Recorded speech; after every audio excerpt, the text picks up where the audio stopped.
Hey guys, so I went into the video out here this morning to show beautiful Puerto Vallarta during sunrise, but unfortunately you hear the background, cicadas, so we'll be heading inside. Hey, this is Stefan. And this is Ada, and welcome to Living Simply in Mexico. It is now low season officially here in Puerto Vallarta, and a lot of you have been asking about what it's like to be here in low season and what it's like to just be around town. It's surprisingly busy. Yeah, well, it is busy in some ways. I don't know. Was it really busy? Well, we were busy. We were social. We had all sorts of Holy social mackerel. activity. I think more social than I think most of the year. Yeah, I think there are fewer people here. A lot of the restaurants are closed, but the people who are here are extremely social and active. In addition to the cicadas outside, which they're being very social right now. It's funny. We got up early in the morning to actually do this video. We don't have a microphone, so it sounds a little different. That's why. But we got up early, and it's like, oh, it's nice and quiet, a beautiful thing, and boom, the cicadas just went off just like that. And so I don't mind the noise, but it's definitely something that you get used to. And so we'll talk about them a little later on in our video, but the video today is pretty exciting. We're going to talk about sort of the food situation and some of the things where we've eaten and where we've gone. The rain, of course, and dealing with the rain. Everybody asks about, oh, is it too rainy to come to Puerto Vallarta during low season? Absolutely not, by the way. Talk about, I think the most important thing are the events and attractions, right? Mm-hmm. And then finally, and I got my list, so apologize. Oh, bugs and critters like cicadas. We'll go into that and a little bit on these.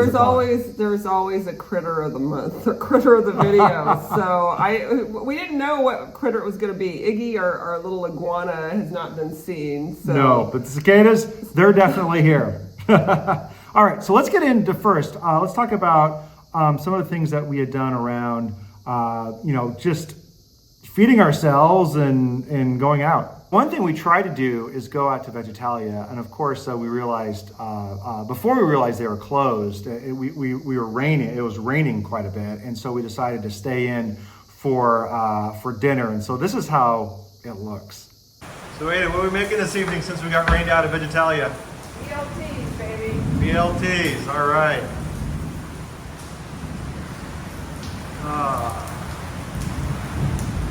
Beautiful evening.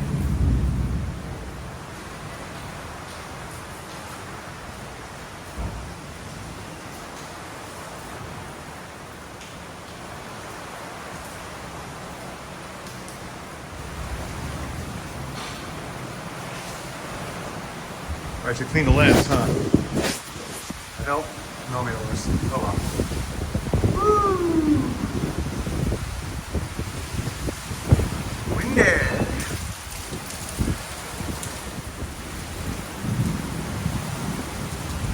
Oh, we should have taken that down, huh?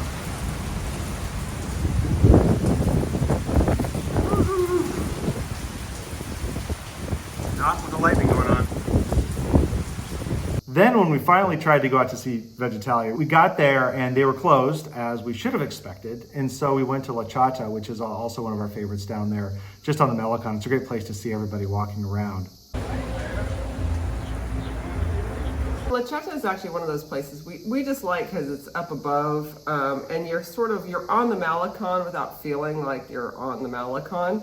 So yeah, that's one of those places where if something's closed, that's our go-to. Yeah, and maybe we'll have a meetup there sometime because it's actually not a bad place for a meetup. It's actually a great place for a meetup because there's usually plenty of room. One thing that we found this time around with the restaurants, well, first of all, what's great is that you can get seats without reservations at a lot of the places that you normally can't. We didn't eat at Pancho's Tacos, but there's that could have no been. line almost. The problem is we have our daughter who's vegetarian, so we did not go to Pancho's Tacos this time around.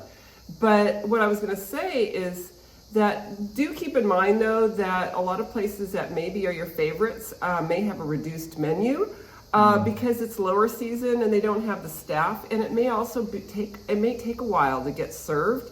We found that more at the sort of slower, little off the beaten track restaurants that maybe don't usually get as much traffic anyways. So during this season, it's like they really are a little bit more bare bones.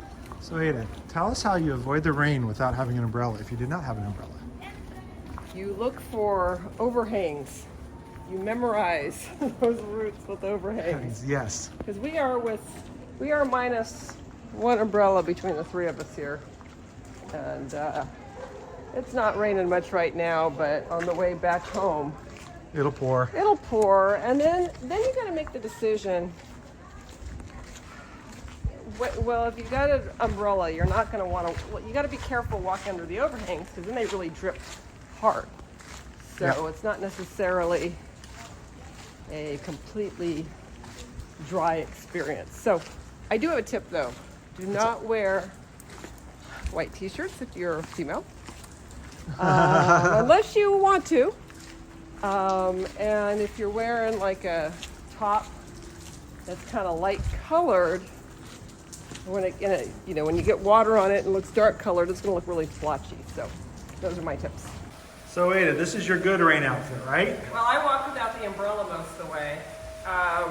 So yeah, you wear dark clothes. Otherwise, you end up looking like you do, even though you had the umbrella.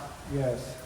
And I don't look too bad, do I? you're a little splotchy despite your umbrella. So But the shoes are the important thing. shoes are important. Always wear the water shoes in the summertime, regardless of where you're at. Make sure you wear some shoes that will dry out quickly, Yeah? because you will be walking through a river Yes. at some point. Yes, very true.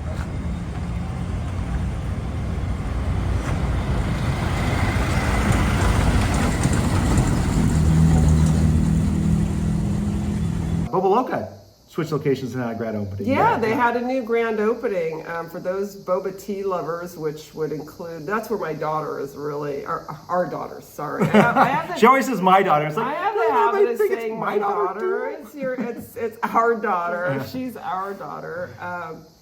But our daughter actually loves boba tea, and so we were super excited to be able to go down there. And well, I went down there to grab some boba. All right, so I'm going over to help our friend celebrate their grand reopening of Boba Loca. Make sure I don't die. Here on the corner of Libertad and Juarez. So, grand opening, so let's go in.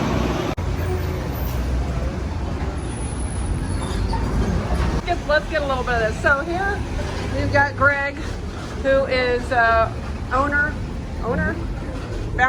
of Boba Loca, and yeah. So we're at a happening corner. But what's new on the menu? Okay, what's new on the menu? Well, since we moved today, is our grand opening, and we have the bobañada, which is our take on chamoyada. Wow! So it's a mango splash with chamoy and tahin on top. Woo! And also we have the horchata, which is a very refreshing drink. Right.